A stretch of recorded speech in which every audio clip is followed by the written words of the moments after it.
काही घरात खटके उडतात, पण त्यातूनही गोडवा निर्माण करणाऱ्या सासूसुना असतातच.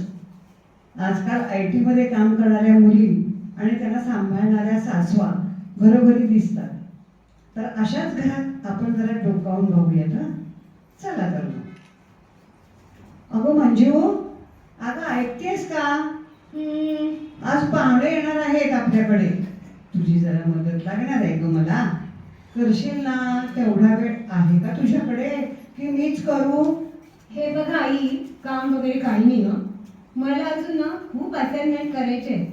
अजिबात वेळ नाही. काय ग तुझं हे असाइनमेंट? कधीतरी 2 पोळ्या करून बघ ना. स्वतः केलेलं खाण्यात खूप मजा असते. पोळ्या लाटायचा परफॉर्मन्स करायला आले नाही मी या घरात. अगो बाई, तू या घरात आली आहेस? मला तर बाई कधी कधी भात झाल्यासारखी इकडून तिकडे फिरताना दिसतेस. बोलायची एकही संधी सोडत नाही तुम्ही. मी आता ऑफिसला जाते कशी.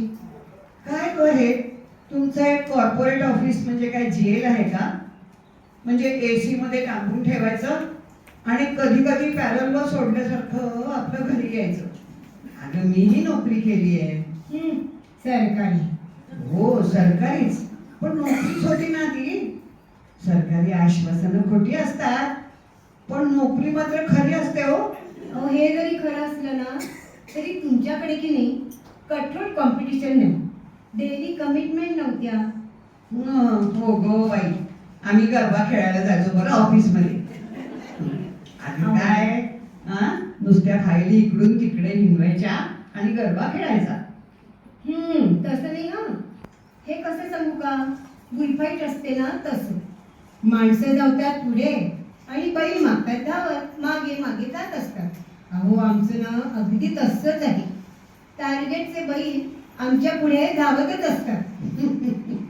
म्हणून तुम्ही बेल बॉटम घालता वाटतं. It's a joke.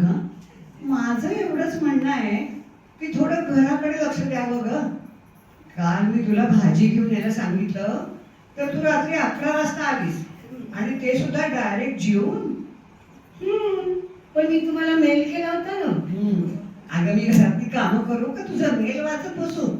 मेल वरून भाजी करता येत नाही, ती स्वतःच्या हाताने करायला लागते. मग करा तुम्हीच. हो ग, मीच केली होती आणि करणार. माझी ना नाहीच आहे. माझं एवढंच म्हणणं की मी केलेलं खायला तर तुमच्याकडे वेळ असतो का ग? काल मी छान पाईनॅपल घालून शिरा केला तर तुम्ही उशिरा परत आलात.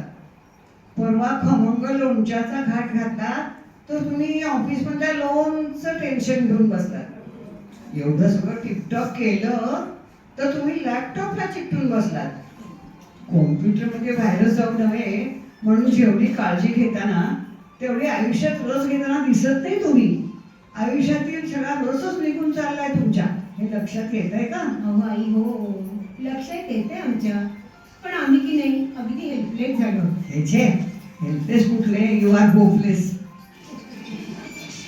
हे बघा, त्याचं काय माहितीये का आई, तुम्ही असं बघा की आम्ही जर असं करायला लागलो आणि तुम्ही म्हणलात तसं, आम्हालाही वाटतं हजारदा थांबावं, जरा थांबावं कामातलं. पण दुसरे पुढे निघून जातील ना, याची भीती वाटत राहते. सेलफोन किंवा लॅपटॉप नसला ना तर अगदी बेचैन व्हायला होतो. म्हणजे अगदी ना खरे सुद्धा फार अस्वस्थ होतो. आम्ही ना आउटडेटेड झाल्यासारखंच वाटत राहतं सारखं.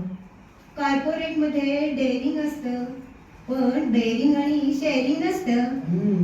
तिथे नसेल ग, पण इथे आहे. घरी मी तुझी एक चांगली मैत्रीण होऊ शकते.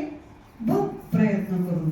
आई अगं म्हणजे आपल्यामध्ये शर्यत कॉम्पिटिशन वगैरे नाही आहे ना. आणि जरी लावण्यात आली तरी पोळ्या लाटण्यात तू काय मला हरवू शकणार नाहीस. ते खरं आहे. पण थँक्यू सो मच आई. या कामाच्या प्रेशरमुळे ना पावसाळ्यामध्ये ना संपर्क सुटलेल्या गावासाठी अवस्था